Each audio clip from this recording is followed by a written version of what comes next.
किराड़ी के बाद दिल्ली के करोल बाग में भी योगी की रैली, मंच पर बटेंगे तो कटेंगे का पोस्टर, पीएम मोदी के एक है तो सेफ है के नारे का भी जिक्र। करोल बाग से पहले दिल्ली के किराड़ी में योगी आदित्यनाथ की सभा, हर हर महादेव के भाषण की शुरुआत की, जय श्री राम के साथ अंत। केजरीवाल और आम आदमी पार्टी पर खूब गरजे योगी आदित्यनाथ, बोले मैंने अपने मंत्रियों के साथ संगम में डुबकी लगाई, क्या आप अपने मंत्रियों के साथ यमुना में स्नान कर सकते हैं केजरीवाल? योगी बोले केजरीवाल ने जानबूझकर यमुना को गंदा रखा, यमुना मैया को गंदे नाले में बदलने का अपराध करने की कोई माफी नहीं, एक व्यक्ति और उसका गैंग दिल्ली से खिलवाड़ कर रहा है। योगी आदित्यनाथ ने आम आदमी पार्टी के नेताओं को झूठ बोलने का एटीएम बताया, कहा रोज सुबह झूठ फैलाते हैं केजरीवाल, झूठ बोलना और झूठ फैलाना इनका काम। बिजली, पानी और सड़क के मुद्दे पर भी योगी ने केजरीवाल को घेरा, कहा दिल्ली में यूपी से 3 गुना ज्यादा महंगी बिजली, नोएडा की सड़कें दिल्ली से बेहतर, अब लोग यूपी का विकास मॉडल देखना चाहते हैं। योगी बोले अब सरकार ने ओखला में विकास नहीं होने दिया, बांग्लादेशी घुसपैठी और रोहिंग्या को बसाकर केजरीवाल ने देश की सुरक्षा से किया खिलवाड़।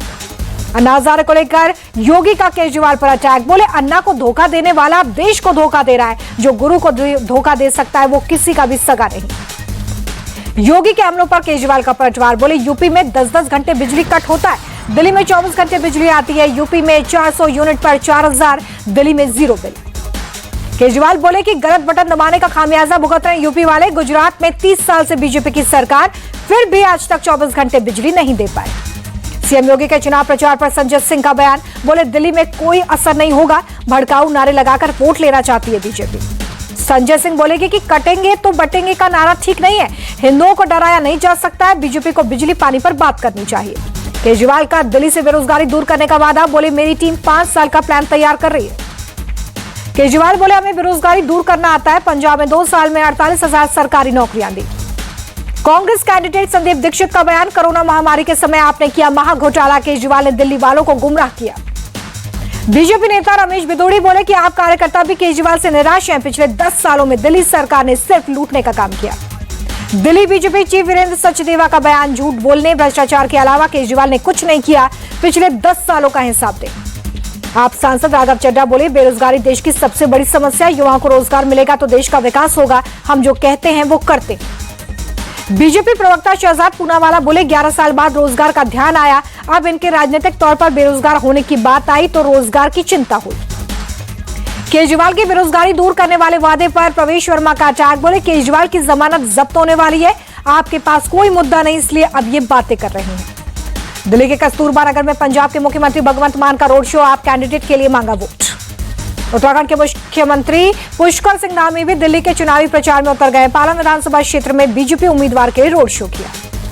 नई दिल्ली से कांग्रेस उम्मीदवार संदीप दीक्षित का बड़ा आरोप, कहा आप वाले पैसे बांट रहे हैं और बीजेपी वाले कंबल, शिकायत के बावजूद कार्रवाई नहीं कर रहा है चुनाव आयोग। दिल्ली की सीएम आतिशी ने चुनाव आयोग को लिखी चिट्ठी, आप कार्यकर्ताओं के साथ मारपीट केस को लेकर चिट्ठी लिखी।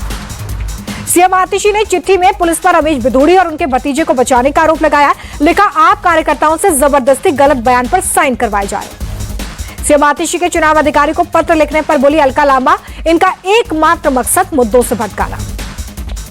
बीजेपी नेता तरुण चुग ने आम आदमी पार्टी पर साधा निशाना, बोले आतिशी मौजूदा सीएम है लेकिन उनकी पार्टी उनके नाम पर वोट नहीं मांग रही है। दिल्ली के मुस्तफाबाद में आज होने वाली राहुल गांधी की रैली रद्द हो गई है, राहुल की तबीयत खराब हुई है जिसके चलते उनकी रैली कैंसिल की गई।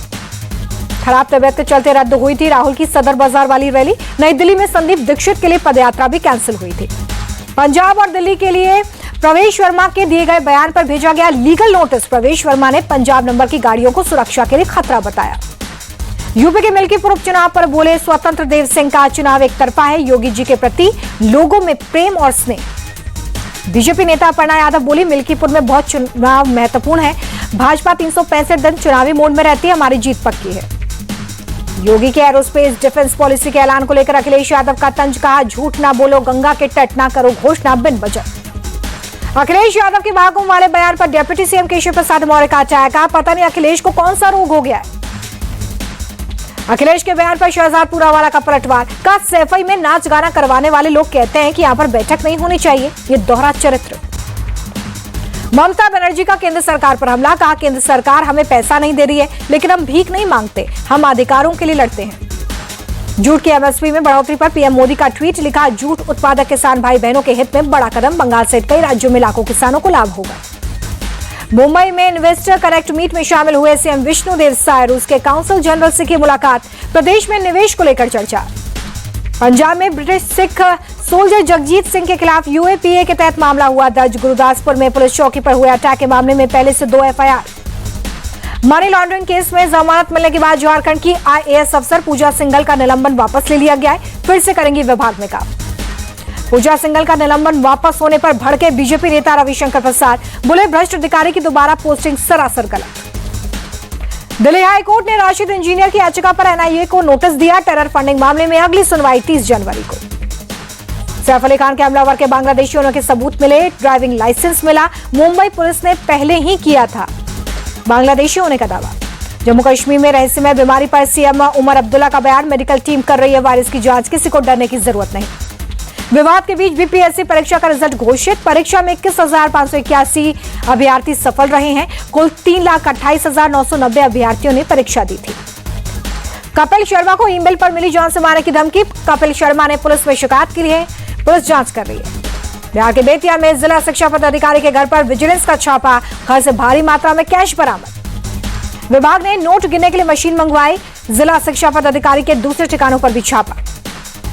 जलगांव ट्रेन एक्सीडेंट में बढ़ गया है मरने वालों का आंकड़ा। 13 यात्रियों की मौत हुई है। आग लगने की अफवाह फैली थी। पुष्पक एक्सप्रेस के B4 बुगी में आग की अफवाह फैलने के बाद चलती ट्रेन से कूद गए थे यात्री। दूसरे ट्रैक से गुजर रही कर्नाटका एक्सप्रेस ने कई यात्रियों को रौंदा। बिहार के बाहुबली अनंत सिंह पर फायरिंग मामले में सोनू मोनू गैंग पर आरोप। हमलावर ने अनंत सिंह पर की थी 60 से 70 राउंड फायरिंग। अनंत सिंह पर फायरिंग मामले में 3 के खिलाफ एफआईआर दर्ज हुई है। पूर्व विधायक अनंत सिंह के खिलाफ भी एफआईआर। फायरिंग की घटना पर अनंत सिंह ने बिहार पुलिस पर लगाए गंभीर आरोप। कहा सोनू मोनू से पैसे लेने के चलते पुलिस कोई कार्रवाई नहीं करती। पूर्व विधायक अनंत सिंह पर गोलीबारी को लेकर तेजस्वी यादव नीतीश सरकार पर अटैक करते नजर आए। बोले अपराधियों को संरक्षण दे रहे मुख्यमंत्री। प्रदेश में कानून व्यवस्था पूरी तरह से ठप। लखनऊ में अवैध निर्माण और प्लॉटिंग के खिलाफ एलडीए का एक्शन। गोसाईगंज इलाके में चला बुलडोजर। अमरोहा में हाईवे पर 25 बीघा जमीन में की गई प्लॉटिंग पर चला बुलडोजर। प्रदेश कांग्रेस महासचिव स्वीकृति के बिना यहां पर अवैध निर्माण कर रहे थे। आंध्र प्रदेश सरकार ने तिरुपति मंदिर भगदड़ की जांच के दिए आदेश। रिटायर्ड न्यायाधीश सत्यनारायण मूर्ति करेंगे जांच। तेलंगाना के रंगारेड्डी में पूर्व फौजी की क्रूरता। पत्नी की हत्या कर शव के टुकड़ों को प्रेशर कुकर में पकाया और फिर तालाब में फेंका। हत्या के आरोपी पति गुरुमूर्ति के कबूलनामे के बाद उसके बयान की पुष्टि में पुलिस जुट गई है। सेना से रिटायर्ड गुरुमूर्ति सिक्योरिटी गार्ड का काम करता है। पत्नी से झगड़ा हुआ था। डबोक चित्तौड़गढ़ हाईवे पर मछली से भरे कंटेनर के टायर में आग लग गई। आग लगने से अफरा तफरी। पुलिस ने पहुंचकर हाईवे क्लियर करवाया। प्रयागराज में अवैध गैस सिलेंडर की बिक्री पर एक्शन। प्रशासन ने कई सिलेंडर जब्त किए। प्रयागराज में चल रहे महाकुंभ का दिखा विहंगम नजारा। ड्रोन कैमरे में तस्वीरें कैद। प्रयागराज में पानी में तैरता राम सेतु का पत्थर बना आकर्षण का केंद्र। देखने के लिए उमड़ी श्रद्धालुओं की भीड़। महाकुंभ मेला क्षेत्र में परमार्थ निकेतन आश्रम पहुंची यूपी की गवर्नर आनंदीबेन पटेल। मुरारी बापू और चिदानंद महाराज से की मुलाकात। अभिनेत्री भाग्यश्री बोली कि महाकुंभ में आकर बहुत अच्छा लगा। सुविधाएं अच्छी हैं। पराक्रम दिवस पर पीएम मोदी बोले नेताजी सुभाष चंद्र बोस की प्रेरणा देश को एकजुट रखना है। तब हमें स्वराज के लिए एक होना था। विकसित भारत के लिए एक रहना है। प्रधानमंत्री ने संविधान सदन में नेताजी सुभाष चंद्र बोस को श्रद्धांजलि दी। मोदी कैबिनेट के सांसदों ने भी नमन किया। सीएम योगी ने नेताजी सुभाष चंद्र बोस को नमन किया। जयंती के अवसर पर लखनऊ में पुष्पांजलि अर्पित की। पश्चिम बंगाल की मुख्यमंत्री ममता बनर्जी ने भी नेताजी बोस को किया नमन। अलीपुर द्वार में जयंती पर उन्हें पुष्पांजलि दी।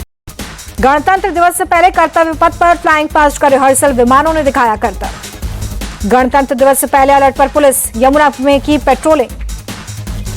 जम्मू कश्मीर के डोडा में सुरक्षा बढ़ाई गई है। गणतंत्र दिवस से पहले जवान तैनात। सैमसंग ने भारत में लॉन्च की Samsung Galaxy S25 series. Samsung ने S25 में दिए 3 वेरिएंट्स। फोन में AI के लेटेस्ट फीचर्स भी मौजूद।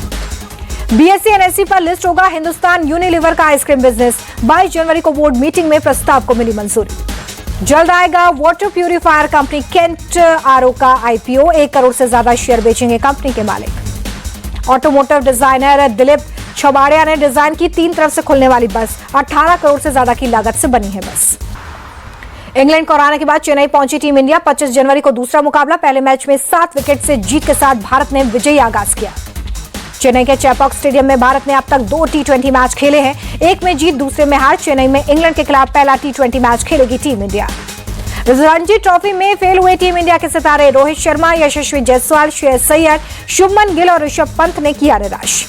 10 साल बाद रणजी ट्रॉफी खेलने उतरे रोहित शर्मा भी फ्लॉप रहे। जम्मू कश्मीर के खिलाफ 3 रन बनाए। नहीं चला यशस्वी जायसवाल का बल्ला, सिर्फ 4 रन बनाकर आउट। मुंबई की तरफ से खेल रहे श्रेयस अय्यर ने भी निराश किया, सिर्फ 11 रन बनाकर आउट हो गए। मुंबई के कप्तान अजिंक्य रहाणे भी फ्लॉप रहे। जम्मू कश्मीर के खिलाफ 12 रन बनाए। शार्दुल ठाकुर ने 51 रनों की संकट मोचक पारी खेली। जम्मू कश्मीर के लिए उमर नजीर मीर और युद्धवीर सिंह सबसे सफल गेंदबाज, 4-4 विकेट लिए। रणजी ट्रॉफी में नहीं चला ऋषभ पंत का बल्ला, सौराष्ट्र के खिलाफ पंत सिर्फ 1 रन बनाकर आउट। सौराष्ट्र के गेंदबाज रविंद्र जडेजा की फिरकी के सामने दिल्ली के बल्लेबाजों का दम निकला। जडेजा ने 66 रन देकर 5 विकेट लिए। दिल्ली के खिलाफ सौराष्ट्र के बल्लेबाज पुजारा फ्लॉप रहे, 21 गेंदों पर 6 रन बनाकर आउट। कर्नाटक के खिलाफ नहीं चला पंजाब के कप्तान शुभमन गिल का बल्ला, 8 गेंदों पर सिर्फ 4 रन बनाकर आउट हुए। विजय हजारे ट्रॉफी में तूफानी बल्लेबाजी करने वाले करुण नायर का रणजी ट्रॉफी में खराब प्रदर्शन। विदर्भ की तरफ से राजस्थान के खिलाफ 80 गेंदों पर सिर्फ 39 रन बनाए। खलील अहमद के सामने बेबस दिखे विदर्भ के बल्लेबाज। 15 ओवर में खलील ने 5 विकेट लिए। 7 फरवरी को रिलीज होगी फिल्म लव यापा। आमिर खान के बेटे जुनैद है फिल्म के हीरो। फिल्म लव यापा को लेकर खुशी कपूर बोली, मैंने इसकी ओरिजिनल मूवी भी देखी थी, ये फिल्म बहुत ही मजेदार है।